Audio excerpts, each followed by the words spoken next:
All right, welcome back to the channel. It's your boy Fanon, and in this video, we're going to reveal a new detail for the Errol Spence Terence Crawford fight that in my opinion, quite wild. And Terence Crawford was telling the truth.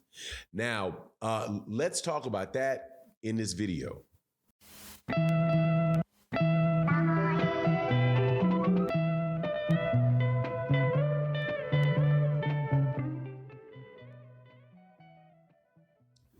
All right, welcome back to the channel. It's your boy Fanon, and in this video of the never-ending saga of Errol Spence, Terence Crawford's negotiations, which really took a turn for their fight on Twitter last night. Now, there's been some really good back and forth between fighters and fighters camps that have taken place on YouTube. The first really great one was between Devin Haney's camp and Gary Russell Jr.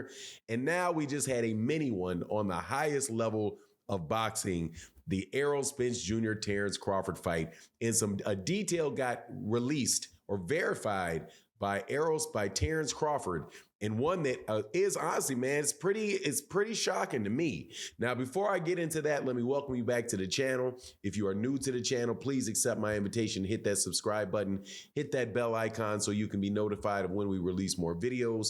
And if you are a longtime subscriber and supporter of the channel, like my guy Mike Kirkland, thank you so much, brother, for your support. Thank you so much for your support. Hitting that like button, by supporting the chat in the super chats and the cash apps and the super thanks below. It really is what allows the channel to keep going. So thank you. Let's get into this.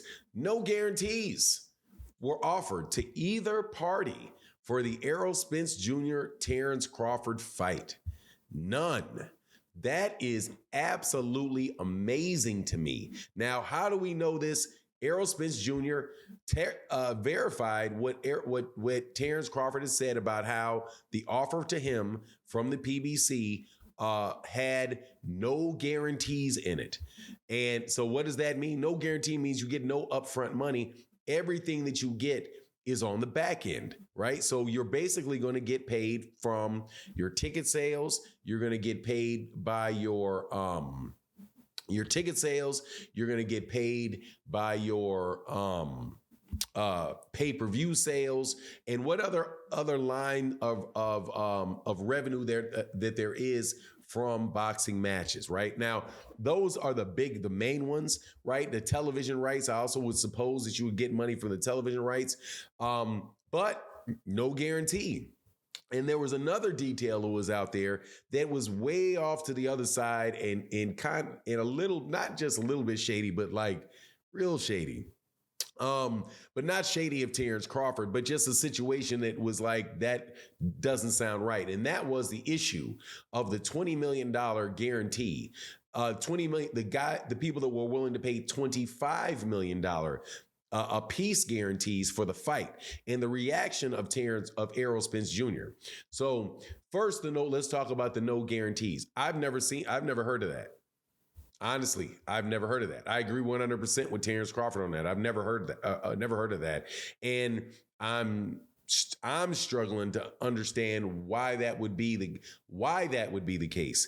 Where every other fight that you're going to have with Showtime and every other fight that you've seen with or you've heard of, they always have guarantees associated with them. So I would be really interested in understanding why exactly there was no guarantees for that.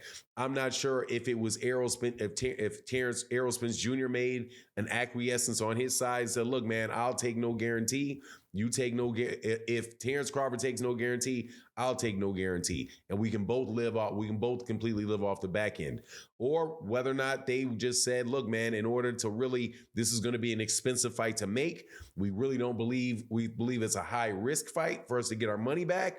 Not willing to do guarantees on it. We'll do all back end because, we're going to have to fund a multi-city tour with a fighter, that really does not sell that many pay-per-views. So the cost of this thing is going to be very, very high. I already knew that they were going to be offering guarantees were going to be somewhere around I thought they'd be somewhere around $2 million a piece or something like that because of the low cost of the pay-per-view, of the model of the pay-per-view that happens over on Showtime and Fox digitally. So these guys are able to really make their money, and that's being the model of the PBC to keep things very low cost. I'm not sure what that is. There has been a lot of talk about there being less money available for guarantees from Showtime and from Fox, and that very well may be true. I can't speak on it, but I have to tell you that is definitely something that was very odd that both people are operating under no guarantee. Now, as far as the $25 million, offers for $25 million a piece, Errol Spence Jr. said that, look, man, I was happy with the money that I was going to make. I didn't need that. He said, they did the projections for the pay-per-views and all of that, and I was very comfortable with the amount of money that I was going to make. That type of guarantee for you is good for you. It's not necessarily good for me. And why would he think that? He probably thinks he can make a significantly more money than that by just doing the back end.